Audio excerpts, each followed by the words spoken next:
Agile development talks about developing a minimum viable product, or in short, MVP. The MVP is the basic version of a finished product.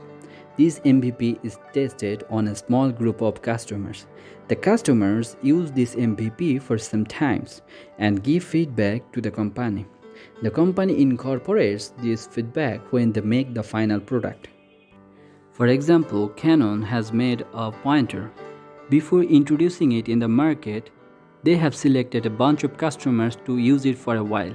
After using the basic version of the pointer, the customer will give the feedback. Canon will take those feedbacks into consideration and implement them before introducing the final product. Suppose the selected customers insist that Canon add a new feature in the pointer.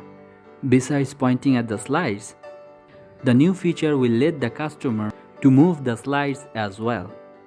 This is how, through agile development, Canon can get customer satisfaction.